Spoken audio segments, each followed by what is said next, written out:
Hello friends, welcome to the Jugnu S academy. आज हम पढ़ेंगे इन्वायरमेंट की बुक जो कि शंकर आईएएस के द्वारा लिखी गई है। ये यूपीएससी के लिए बहुत ही ज़्यादा बेहतर बुक मानी जाती है। मोस्ट ऑफ द क्वेश्चंस जो होते हैं इन्वायरमेंट के वो ये इस बुक के थ्रू आते हैं। ठीक है, तो आज मैं पहला लेक्चर लेने जा रही हूँ और बाकी जो लेक्चर्स आएंगे वो आपके रिस्पांस के ऊपर डिपेंड करेंगे। अगर आपका रिस्पांस अच्छा रहा तो मैं इस लेक्चर को ज़रूर से ज़रूर कंटिन्यू रखूँगी। तो विदाउट एनी डिले चलो हम स्टार्ट करते हैं इस इन्वायरमेंट का फर्स्ट चैप्टर।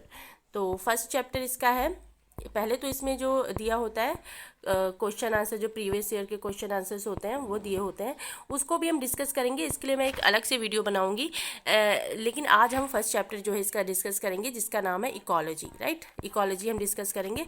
तो चलिए हम अपना चैप्टर जो है वो स्टार्ट करते हैं। तो इसमें से आप बहुत सारे क्वेश्चंस आप देख रहे होंगे कि इसमें से आए हुए हैं, ये प्रीवियस ईयर के क्वेश्चंस इसमें दिए गए हैं। इसे हम किसी और वीडियो में डिस्कस करेंगे, लेकिन हम इसमें पहला चैप्टर स्टार्ट करते हैं। तो फर्स्ट ऑफ ऑल इकोलॉजी क्या है? ठीक है, इकोलॉजी एक साइंटिफिक स्टडी है जो कि organisms, different types of organism जो हमारे एटमॉस्फेयर में रहते हैं, like microbes, plants, animals, mans, जो आपस में इंटरेक्ट करते हैं। ठीक है, और उनके इन्वायरमेंट को जब हम स्टडी करते हैं तो उसको हम इकोलॉजी कहते हैं। ठीक है, ये बहुत सारे तरीक़ों से डील करता है। जैसे ऑर्गेनिज्म जो अपने इन्वायरमेंट को अपने तरीके से चेंज कर लेते हैं ना, how they make use of environmental sources including energy flow and mineral cycles. ठीक है, तो हर एक एनिमल का, हर एक पर्सन का इन्वायरमेंट जो होता है वो अलग होता है। तो जब हम इन ह्यूमंस के, इन प्लांट्स के, इन माइक्रोब्स के इन्वायरमेंट को स्टडी करते हैं तो उसे हम इकोलॉजी कहते हैं। ठीक है, तो उसके बाद जो हिस्ट्री की इकोलॉजी बताया गया इसमें कि जो इस हिस्ट्री की इकोलॉजी है वो एक नेचुरल हिस्ट्री में लाई करती है, जिस ओल्ड मैन सिविलाइजेशन में भी इसको जाना जाता था। लेकिन अर्ली हिस्ट्री अगर हम देखें तो ये बहुत सारी इकोलॉजिकल प्रैक्टिकल चीज़ों में इन्वॉल्व है, जिससे चाहे चाहे हम हर तरह से किसी न किसी इकोलॉजी से सराउंडेड हैं। ठीक है, अगर हम देखें प्रिमिटिव सोसाइटीज़ में हर इंडिविजुअल के लिए ज़रूरी होता था, एक इंटीमेट नॉलेज होती थी उन्हें अपने इन्वायरमेंट के बारे में, कि उन्हें अपने इन्वायरमेंट में उनको कैसे सर्वाइव करना है, कैसे नहीं सर्वाइव करना है, कौन सी चीज़ें हैं जो वो खा सकते हैं, कौन सी चीज़ें वो नहीं खा सकते हैं, किस टाइप के प्लांट्स हैं उनके अराउंड, किस टाइप के एनिमल्स हैं उनके अराउंड, ये सब चीज़ें वो पता करते थे, उनको नॉलेज होती थी। आप जिस इन्वायरमेंट में रहते हो ना, आपको उस इन्वायरमेंट के बारे में ऑलरेडी नॉलेज हो जाती है। राइट, तो हमारा जो एंशिएंट टेक्स्ट है उसमें कुछ रेफरेंस मिले हैं हमें इकोलॉजिकल प्रिंसिपल्स के। जो क्लासिकल टेक्स्ट है like Vedic period such as Vedas and Samhitas, Brahmanas, Aranyakas, Upanishads, इसमें हमें बहुत सारे रेफरेंसेस मिले हैं इकोलॉजिकल कॉन्सेप्ट्स के। लेकिन जो इंडियन ट्रीटीज़ हैं जिसमें हमें मेडिसिन और चरका संहिता, जिसमें एक सर्जिकल टेक्स्ट है सुश्रुता संहिता का, उसमें कुछ चीज़ों में शो हुआ है कि उस टाइप के जो पीपल्स होते थे उनको प्लांट्स और एनिमल्स की इकोलॉजी के बारे में काफ़ी नॉलेज होती थी। कई सारी बीमारियां जो उनकी होती थी वो कुछ प्लांट्स के हर्ब्स वगैरह वो प्लांट से ठीक कर लेते थे, उन्हें मेडिसिन एज अ मेडिसिन उन्हें यूज़ करते थे। तो इस तरह की नॉलेज उनको अपनी इकोलॉजी के बारे में हुआ करती थी। ठीक है, हमने जो अपने एनिमल्स, हमने जो टेक्स्ट है उसको क्लासिफिकेशन किया है एनिमल्स का on the basis of habit and habitat.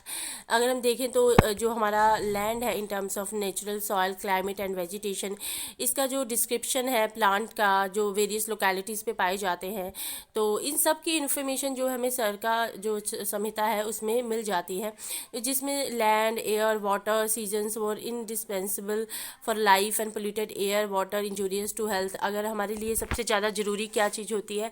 Water, land. अगर हम इन्हीं चीज़ों को पोल्यूट कर देंगे तो फिर हमारे लिए इस धरती पे सर्वाइव करना बहुत ही ज़्यादा मुश्किल हो जाएगा। ये सब इन सब चीज़ों के बारे में बताते हैं। तो चलिए हम आगे पढ़ते हैं।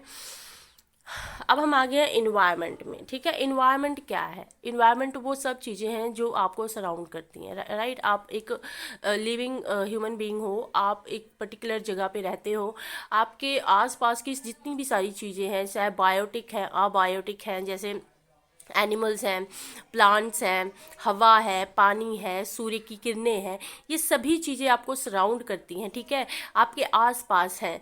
तो इन सब चीज़ों को हम क्या बोलेंगे? हम इन्वायरमेंट बोलेंगे। हम इस तरह के इन्वायरमेंट में रहते हैं जहाँ पे ये सब चीज़ें मौजूद होती हैं। राइट, ऑल ऑर्गेनिजम्स, सभी ऑर्गेनिजम्स जो होते हैं वो एक दूसरे के ऊपर डिपेंड करते हैं, चाहे वो फूड के लिए हो जाए, energy, water, oxygen, shelter and for other needs. आप ऐसा नहीं है कि आप अकेले ही खुद ही इनफ हो, आप सभी चीज़ें मैनेज कर लोगे, नहीं। अगर आपने इस दुनिया में सर्वाइव करना है तो आपको किसी दूसरे पर्सन पे, दूसरी चीज़ों पे डिपेंडेंट होना ही पड़ता है।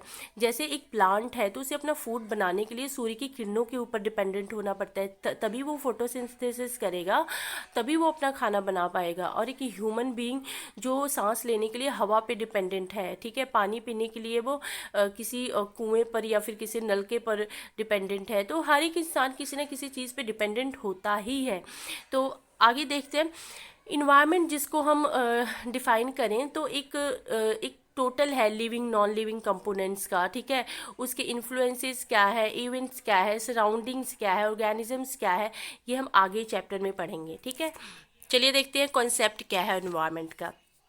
अगर हम देखें तो जो रिलेशनशिप है, इंटरेक्शंस है बिटवीन ऑर्गेनिजम्स इन्वायरमेंट, वो हाईली कॉम्प्लेक्स होते हैं। कोई भी ऑर्गेनिज्म जो है वो अकेले सर्वाइव नहीं कर सकता without interacting with other organisms. जब तक आप किसी और ऑर्गेनिजम्स के साथ जो है वो इंटरेक्ट नहीं करते हो तो आप लोनली आप सर्वाइव नहीं कर सकते। So each organisms has other organisms as a part of its environment. तो हर ऑर्गेनिजम्स जो है वो इन्वायरमेंट का पार्ट है, ठीक है। Each and everything with which interact और with we need for our sustenance from our environment. हर एक चीज़ जिस पर हम डिपेंड करते हैं, जो हमारे सस्टेनेंस के लिए ज़रूरी है, जिससे हम इंटरेक्ट करते हैं, वो सभी चीज़ें हमारे इन्वायरमेंट में आ जाती हैं, ठीक है। तो इन्वायरमेंट जो है वो स्टैटिक नहीं होता है, वो दो टाइप का होता है, एक बायोटिक होता है, एक अबायोटिक फैक्टर होता है, जिसमें कुछ चेंजेस होते हैं। जैसे बायोटिक, जैसे कि नॉन बायोटिक जो होती है वो नॉन लिविंग थिंग्स होती हैं, राइट। अबायोटिक जो चीज़ें होती हैं जो कि नॉन लिविंग होती है, जिसमें जान नहीं होती है, जैसे कि energy, radiations, temperature, heat, flow, water, atmospheric gases, wind, fire, gravity, topography, soil, geological substratum etcetera. लेकिन बायोटिक में जो लिविंग थिंग्स होती हैं, जैसे कि green plants, non green plant, decomposers, parasites, symbiotics, animals and mans, right. तो ये सब चीज़ें जो होती हैं बायोटिक होती हैं। जैसे कि फॉर एग्जांपल हम अगर देखें तो जो फ़िश का हम इन्वायरमेंट देखते हैं, ठीक है। एक्सटर्नल इन्वायरमेंट जो होता है फ़िश का, अगर आप देखेंगे तो environment consist of biotic components such as the light, temperature including the water in which nutrients, oxygen, other gases and organic matters are dissolve, ठीक है। एक फ़िश के लिए क्या ज़रूरी होता है कि उसको एक लाइट, टेम्परेचर, वाटर भी ज़रूरी होता है, कुछ न्यूट्रिएंट्स ज़रूरी होते हैं, ऑक्सीजन ज़रूरी होती है और गैसेस ज़रूरी होते हैं, ठीक है। कुछ जो कि उस ऑर्गेनिक मैटर सब वाटर में डिसॉल्व हो जाते हैं। बायोटिक इन्वायरमेंट जिसमें माइक्रोस्कोपिक ऑर्गेनिजम्स होते हैं, जिसको हम प्लैंकटन कहते हैं, जैसे कि एक्वाटिक प्लांट भी हम उन्हें कह देते हैं, एनिमल्स और डिकम्पोजर्स होते हैं, ठीक है। ये तो है फ़िश का एक्सटर्नल इन्वायरमेंट। इंटरनल इन्वायरमेंट क्या है फ़िश का, कि ये जो है एक इनक्लोज होती है आउटर वाटर बॉडी से, ठीक है, आउटर बॉडी ऑफ सरफेस से। और इंटरनल इन्वायरमेंट जो रिलेटिवली स्टेबल होता है अगर हम एक्सटर्नल इन्वायरमेंट की बात करें तो। हाउएवर देखें तो ये एब्सोल्युटली कांस्टेंट नहीं होता। इंजरी, इलनेस, एक्सेसिव स्ट्रेस जो कि एक इंटरनल इन्वायरमेंट को जो है वो हार्म करती हैं। फॉर एग्जांपल जैसे एक मरीन फिश है, अगर हम उसे फ्रेश वाटर इन्वायरमेंट में जो ट्रांसफ़र कर दें तो हो सकता है वो सर्वाइव ना कर सके। तो हर एक एनिमल का, हर एक पर्सन का एक पर्टिकुलर एनवायरनमेंट होता है जिसमें वो ईजिली सर्वाइव कर पाता है, ठीक है। अब हम देखते हैं level of organisation in ecology, right. The main level of the organisation of ecology जो है वो 6 है। कुछ नीचे दिए गए हैं, जैसे कि आप ये देख सकते हैं डायग्राम, एक मिनट, ये बायोस्फेयर, बायोम और ये सब चीज़ें आप बनी हुई देख सकते हैं, ठीक है। तो इंडिविजुअल देखते हैं, ऑर्गेनिज्म जो इंडिविजुअल है वो लिविंग बीइंग है, ठीक है, और उसकी एबिलिटी है कि वो कुछ एक्ट और फंक्शन करके इंडिपेंडेंटली सर्वाइव कर सकता है, ठीक है।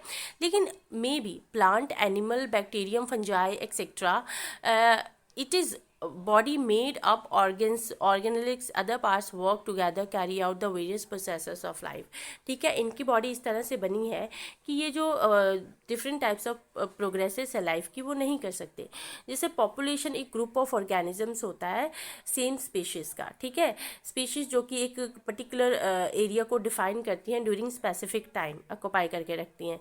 पॉपुलेशन ग्रोथ का रेट जो होता है वो परसेंटेज में वेरिएशंस होता है between number of individual in a population and two different times. दो डिफरेंट टाइम्स में जो नंबर ऑफ इंडिविजुअल है उसके बीच में जो परसेंटेज होता है वो घटता बढ़ता रहता है. ठीक है, देयरफॉर जो पॉपुलेशन की ग्रोथ है वो पॉजिटिव और नेगेटिव हो सकती है. राइट, तो जो मेन फैक्टर होता है ना पॉपुलेशन का वो ग्रो करता है बर्थ और इमिग्रेशन पे. ठीक है, main factors make population decrease और डेथ और एमिग्रेशन.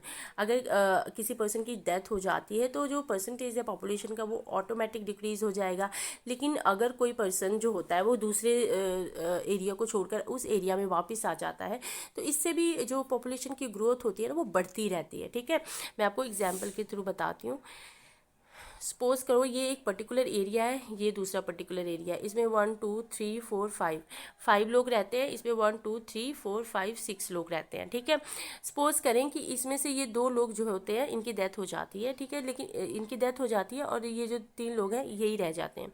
तो क्या होता है कि यहाँ पे कुछ ऐसी कंडीशंस बन गई हैं जहाँ पे इन लोगों का सर्वाइव करना मुश्किल हो रहा है और यहाँ पे इनकी जो बेसिक नीड्स है वो पूरी नहीं हो रही है. तो यहाँ से जो 3 लोग हैं वो इधर साइड में आ जाएंगे. ठीक है, तो क्या होगा कि इधर का जो पॉपुलेशन है वो बढ़ जाएगा और इधर का पॉपुलेशन जो होगा वो घट जाएगा. ठीक है, तो ज़रूरी नहीं है कि बर्थ के थ्रू ही पॉपुलेशन बढ़ती है. इमिग्रेशन के थ्रू भी पॉपुलेशन जो होती है वो बढ़ती है. इमिग्रेशन जब आप एक जगह से दूसरी जगह जाते हो, ठीक है, तो जहाँ आप जाते हो वहाँ के लिए वो इमिग्रेशन होता है. लेकिन जहाँ से आप जाते हो वो एमिग्रेशन होता है. वहाँ से आप एग्जिट लेते हो और दूसरी जगह पे एंट्री लेते हो. ठीक है, तो ये कॉन्सेप्ट है इसका. तो कम्युनिटी क्या होती है? If we look around ourselves, we will notice कि population of plants and animals seldom occur by themselves. अगर हम देखें तो जो कुछ plants animals है वो खुद ब खुद उग जाते हैं, खुद ब खुद वो प्रोड्यूस हो जाते हैं. ठीक है, इसका रीज़न क्या है कि in order to survive, individual of any one species depends on individual of different species with which they actively interact in several ways. एक इंसान को सर्वाइव करने के लिए दूसरे स्पीशीज़ पे डिपेंड होना पड़ता है. ठीक है, तो ये जो डिफरेंट स्पीशीज़ है जिसमें वो एक्टिवली एक दूसरे के साथ इंटरेक्ट करती हैं तो ये चीज़ें कम्युनिटी में ही पॉसिबल हो पाती हैं. ठीक है, अगर आप कम्युनिटी में रहते हो तो हो सकता है आप ये जो डिपेंडेंसी है इसको आप इजीली कैरी ऑन कर सको. ठीक है, फॉर एग्जांपल अगर हम देखते हैं तो animals require plants for food. एक एनिमल है जिसको कुछ प्लांट की ज़रूरत है फूड के लिए और ट्रीज़ चाहिए उसको शेल्टर के लिए. तो जो प्लांट्स है उसको ज़रूरी है कि उसको एक एनिमल की ज़रूरत है ताकि उसकी पॉलिनेशन हो सके. ठीक है, सीड डिस्पर्सल हो सके और सॉयल माइक्रो ऑर्गेनिज्म जो कि एक न्यूट्रिएंट सप्लाई को फैसिलिटेट करता है. ठीक है, तो ये सब इन आपस में ये काम कर रहे हैं. प्लांट को ज़रूरी है, प्लांट के लिए ज़रूरी है कि उसको एक एनिमल की ज़रूरत है ताकि उसका पॉलिनेशन हो सके और एक एनिमल को एक प्लांट की ज़रूरत है ताकि उसको खाने के लिए कुछ मिल सके. ठीक है, तो इस तरह से एक दूसरे के ऊपर जो डिपेंडेंसी है इनकी वो चलती रहती है. ठीक है जी, फिर उसके आगे देखते हैं कि जो कम्युनिटीज़ है उनका most instances are named after dominant plant form species. For example जैसे कि grass community is dominated by grasses. आप मान लो आप किसी ऐसी कम्युनिटी में रहते हो जहाँ पे ग्रास ही ग्रास है, मतलब हर तरफ ग्रास है, तो उसको आप ग्रास कम्युनिटी के नाम से जानोगे. जो स्पीशीज़ उसमें ज़्यादा मात्रा में होंगी उस नाम से उस कम्युनिटी को जाना जाएगा. Very simple. ठीक है, तो कई many contains herb shrubs trees along with associated animal of different species. लेकिन वहाँ पे ग्रासलैंड कम्युनिटी है तो वही डोमिनेट कर रही है तो हम उसको ग्रासलैंड कम्युनिटी ही जानेंगे. ठीक है, तो कम्युनिटी जो कि फिक्स नहीं होती ना ही रिजिड होती है. कम्युनिटीज़ में भी लार्ज और स्मॉल. ठीक है, लार्ज भी हो सकती है, स्मॉल भी हो सकती है. अब टाइप्स ऑफ कम्युनिटी हम देखते हैं. On the basis of size and degrees of relative independence, community may be divided into 2 types. 2 types की कम्युनिटी होती हैं. एक मेजर कम्युनिटी होती है, एक माइनर कम्युनिटी होती है। मेजर कम्युनिटी क्या होती है, इसका साइज लार्ज होता है, वेल ऑर्गेनाइज्ड होती हैं और ये इंडिपेंडेंट होती हैं, ठीक है। They depends only on sun energy, ये सिर्फ सन एनर्जी पे ही डिपेंड करती है, and from outside and independent of inputs and outputs from adjacent communities, ठीक है। फॉर एग्जांपल जैसे कि tropical evergreen forest and north east, ठीक है। ये सबसे बड़ी बात, लार्ज साइज होती है, वेल ऑर्गेनाइज्ड होती है और ये सिर्फ सन एनर्जी पर ही डिपेंड करती हैं, ये और किसी चीज़ पे डिपेंड नहीं करती। लेकिन जो माइनर कम्युनिटीज़ होती हैं ये नेबरिंग कम्युनिटीज़ पे डिपेंड करती हैं, जिसको हम सोसाइटीज़ कहते हैं, ठीक है। और ये सेकेंडली एग्रीगेशंस होती है within major communities, and ये बिल्कुल भी इंडिपेंडेंट नहीं होती है कम्प्लीटली, इन्हें अपने किसी न किसी काम के लिए किसी और पर डिपेंडेंट होना ही पड़ता है, जैसे कि सन एनर्जी पे और न्यूट्रिएंट डायनेमिक्स, जैसे कि कंसर्न मैट और लाइकन ऑन काउडंग, जैसे कि मैट और लाइकन है, उन्हें काउडंग की ज़रूरत होती है ताकि वो उसमें सर्वाइव कर सकें। तो ये छोटी छोटी कम्युनिटीज़ होती हैं जिन्हें ज़रूरत होती है किसी न किसी की, ताकि वो उस पर डिपेंड हो सकें, राइट। अब स्ट्रक्चर क्या है कम्युनिटी का, अगर हम देखें तो एक कम्युनिटी जिसमें कि नंबर ऑफ स्पीशीज़ और वेरियस साइज ऑफ पॉपुलेशंस वहाँ पे एग्जिस्ट करती हैं, लेकिन कम्युनिटी जो होती है वो सेवरल टाइप्स की हो सकती है, एक या ज़्यादा स्पीशीज़ उसमें रह सकते हैं। लेकिन इन्वायरमेंटल फैक्टर जो कि डिटरमाइन करते हैं कि एक पर्टिकुलर कम्युनिटी की विशेषता क्या हो सकती है, ठीक है, उसका पैटर्न क्या हो सकता है और उस कम्युनिटी में किस तरह के मेंबर्स और ऑर्गेनाइजेशंस रह सकती हैं, ठीक है।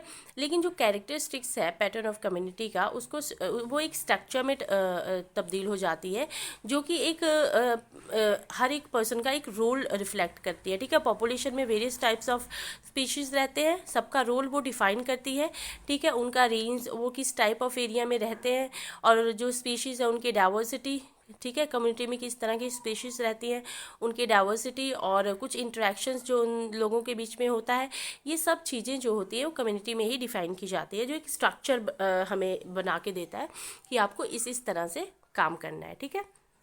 अब इकोसिस्टम क्या है, इकोसिस्टम जिसको डिफाइन किया जाता है as a structural and functional unit of biosphere, जिसमें कम्युनिटी जो living beings and physical environment दोनों में इंटरेक्ट करते हैं और अपने जो मटेरियल्स होते हैं वो आपस में एक्सचेंज करते हैं, ठीक है।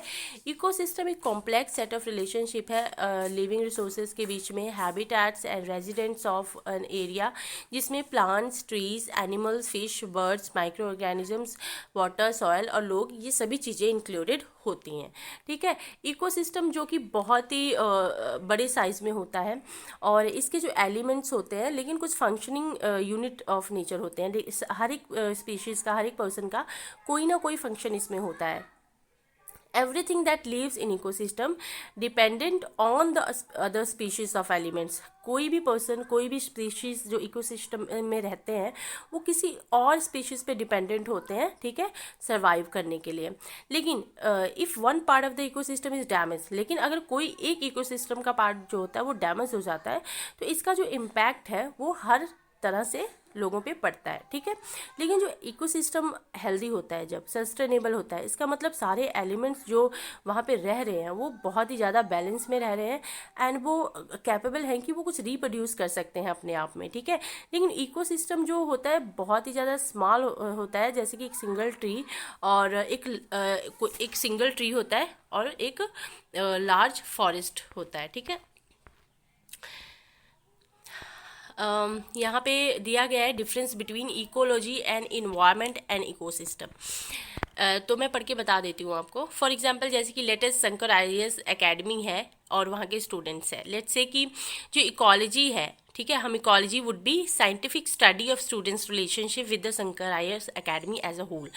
इकोलॉजी हम उसे कहेंगे कि जो वहाँ के स्टूडेंट का रिलेशन है, उनका और जो शंकर आईएएस एकेडमी है उसके साथ जो रिलेशनशिप है इसको स्टडी करना इकोलॉजी कहलाएगा। Then Shankar IAS academy being and the environment in which the student studies. Shankar IAS एक ऐसा इन्वायरमेंट है जहाँ पे स्टूडेंट स्टडी करते हैं, ठीक है। And set the circumstances surround the student in which environment would be the teacher book other students are set to be ecosystem. लेकिन जो स्टूडेंट्स है वो एक इन्वायरमेंट से सराउंड है जिसमें टीचर्स आ जाते हैं, बुक्स आ जाती है और अदर चीज़ें आ जाती हैं जिसको हम एक इकोसिस्टम कहेंगे, ठीक है। तो आई होप आपको समझ आ रहा होगा, ठीक है। तो चलिए हम आगे बढ़ते हैं। Component of ecosystem. इकोसिस्टम के क्या क्या कंपोनेंट हैं? सबसे पहले अबायोटिक कंपोनेंट। अबायोटिक कंपोनेंट जो होता है इनऑर्गेनिक होता है, नॉन लिविंग पार्ट्स होते हैं वर्ड के, ठीक है। मैंने पहले भी आपको बताया था कि जो अबायोटिक कंपोनेंट होते हैं वो इनऑर्गेनिक होते हैं और नॉन लिविंग पार्ट्स होते हैं। अबायोटिक पार्ट जिसमें कि सॉयल, एक मिनट में हाईलाइट कर दूँ,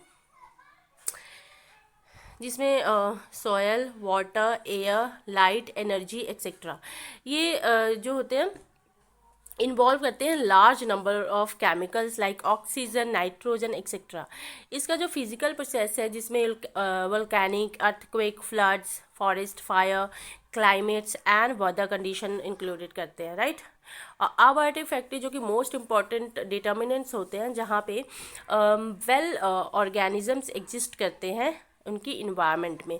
अगर हम देखें तो कुछ फैक्टर जो कि एक दूसरे से इंटरेक्ट करते हैं, one single factor can limit the range of organism. एक सिंगल फैक्टर जो है वो ऑर्गेनिजम्स के रेंज को जो है वो लिमिट कर सकता है, ठीक है। अब देखते हैं एनर्जी। एनर्जी जो कि सूर्य से आती है बहुत ही ज़्यादा ज़रूरी होती है हमारी लाइफ को मेंटेन करने के लिए, ठीक है। इन केस ऑफ अगर हम प्लांट देखें तो जो कि सन का डायरेक्टली सप्लाईज होता है उसके लिए ज़रूरी होता है, क्योंकि अगर सन की किरणें उसे नहीं मिलेंगी, सूरज की किरणें नहीं मिलेंगी तो वो फोटोसिंथेसिस नहीं कर पाएगा, ठीक है। तो वो प्लांट जो है वो सूख जाएगा कुछ दिनों में। लेकिन कुछ animals can not use solar energy. लेकिन एनिमल जो होते हैं वो सोलर एनर्जी यूज़ नहीं करते, लेकिन डायरेक्टली नहीं यूज़ करते, लेकिन इनडायरेक्टली वो ज़रूर यूज़ करते हैं, जैसे कि बाय ईटिंग प्लांट्स और एनिमल्स और बोथ। एनर्जी जो कि डिटरमाइन करती है distribution of organisms in the environment, ठीक है। तो ये बहुत ही ज़्यादा ज़रूरी है। अब उसके बाद रेनफॉल देखते हैं। वाटर जो कि बहुत ही ज़्यादा ज़रूरी है for all living beings. Majority of अगर हम बायोकेमिकल्स रिएक्शंस देखें तो इसमें से वाटर जो होता है सबसे ज़्यादा इंपॉर्टेंट होता है। वाटर जो हेल्प करता है हमारी बॉडी के टेम्परेचर को रेगुलेट करने के लिए, और एक वाटर बॉडी जो कि एक हैबिटेट के लिए बहुत ही ज़्यादा ज़रूरी है, चाहे वो प्लांट्स हो चाहे एनिमल्स हो। अब नेक्स्ट है टेम्परेचर। टेम्परेचर जो कि बहुत ही ज़्यादा क्रिटिकल फैक्टर है इन्वायरमेंट के लिए, ठीक है, जो कि बहुत ही ज़्यादा इन्फ्लुएंस करता है सर्वाइवल ऑफ द ऑर्गेनिजम्स को। Organisms can tolerate only a certain range of temperature and humidity. हर एक ऑर्गेनिजम्स का एक लिमिट होता है कि वो किस तरह के टेम्परेचर को टॉलरेट कर सकते हैं, ठीक है। तो फॉर एग्जांपल जैसे कि पोलर बियर जो कि सिर्फ उसे ठंडी जगहों पे रहना ही अच्छा लगता है, क्योंकि वहाँ का टेम्परेचर जो है वो टॉलरेट कर सकता है। लेकिन अगर उसे हम रेगिस्तान में डाल दें तो क्या वो गर्मी वाला टेम्परेचर, वो जो बहुत ही ज़्यादा धूप वाला टेम्परेचर वो सह पाएगा? नहीं सह पाएगा, क्योंकि उसे आदत ही नहीं है, ठीक है। तो ये अलग अलग तरह के होते हैं। एटमॉस्फेयर, जो अर्थ का एटमॉस्फेयर होता है वो बहुत ही ज़्यादा रिस्पॉन्सिबल होता है ताकि वो कुछ सूटेबल कंडीशंस को क्रिएट कर सके for existence of the healthy biosphere on the planet, ठीक है। इसमें जो होता है 21% oxygen, 78% nitrogen, 0.038% carbon dioxide and other inert gases जैसे कि 0.93% एरेगोन, नियॉन एक्सेट्रा, ठीक है।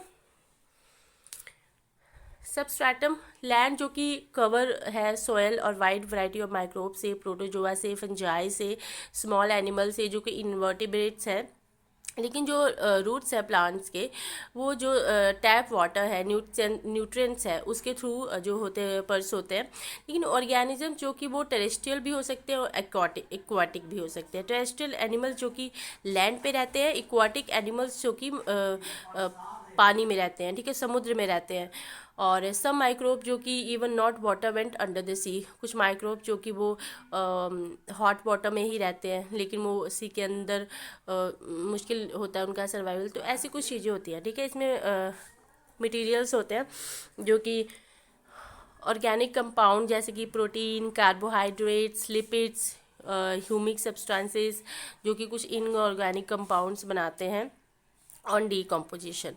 इनऑर्गेनिक कंपाउंड जैसे कि carbon, carbon dioxide, water, sulphur, nitrates, phosphate, ions and various metals that essential for the organism to survive. ठीक है, अब मेन जो होता है लैटिट्यूड एंड लॉन्गिट्यूड।